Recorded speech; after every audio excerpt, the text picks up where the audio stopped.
చేసినాం. అట్లాగే హైదరాబాద్ జిహెచ్ఎంసీలో బీఆర్ఎస్ కనుక సొంతంగా గెలిస్తే నేను రాజకీయాలు సన్యాసం తీసుకుంటాను, అప్పుడు మాట తప్పినాం. అందుకే నీ మాట మీద నమ్మకం లేదు కాబట్టే మేమే చెప్పినాం, మా పార్టీ తరఫున మేము ప్రెస్ క్లబ్ బుక్ చేస్తాం, ఆ ప్రెస్ క్లబ్కు మీరు రండి 11 గంటలకు జూలై 8 తారీఖు నాడని చెప్పినాం. చెప్పినట్టుగానే కొడంగల్లో ఎక్కడో కాదు, ముఖ్యమంత్రి గారి సొంత నియోజకవర్గం కొడంగల్లో కూడా ఇంతవరకు రైతు బంధు పడని 670 మంది జాబితాతో సహా, రైతుల జాబితాతో సహా, వాళ్ళ పేర్లు, ఫోన్ నంబర్లు, వాళ్ళ ఇంటి అడ్రస్తో సహా మేము చర్చకు సిద్ధమై బయలుదేరిపోతూ ఉన్నాం.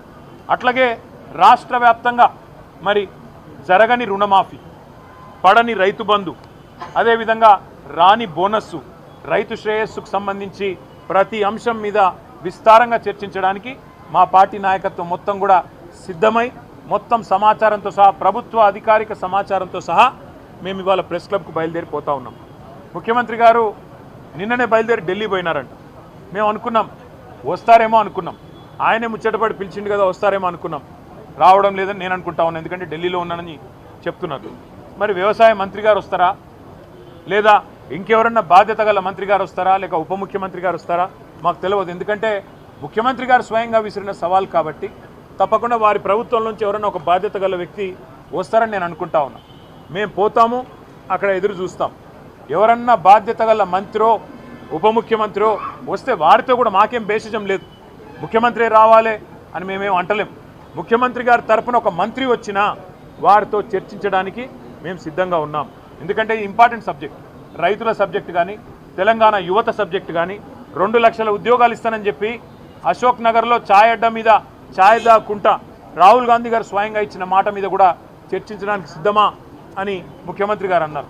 దాని గురించి కూడా మేము సిద్ధమే. అందుకే ఇవాళ మేమందరం కూడా కదిలి ప్రెస్ క్లబ్కి పోతా ఉన్నాం.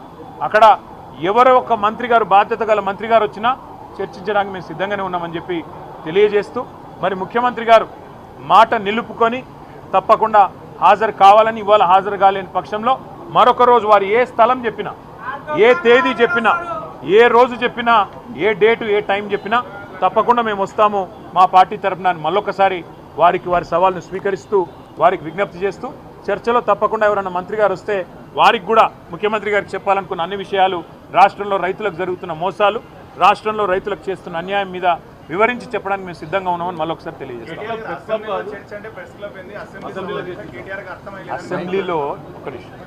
అసెంబ్లీలో చర్చ అంటే అక్కడ మైకు ఇయ్యరు, కట్ చేస్తారు. అయినా అసెంబ్లీలో కూడా మేము రెడీగానే ఉన్నాం. మైక్ కట్ కాకుండా, మైకు కట్ చేయకుండా మా వాదన మమ్మల్ని వినిపించే అవకాశం ఇవ్వనండి. కెమెరా మాదికు పెట్టరు, మైకు కట్ చేస్తారు. మా సీనియర్ మాజీ మంత్రులు మాట్లాడినా 6 సార్లు 7 సార్లు 8 సార్లు గెలిచిన శాసనసభ్యులు మాట్లాడినా వారి మైక్ కూడా కట్ చేస్తూ ఉన్నారు. ఇదా సంస్కృతి.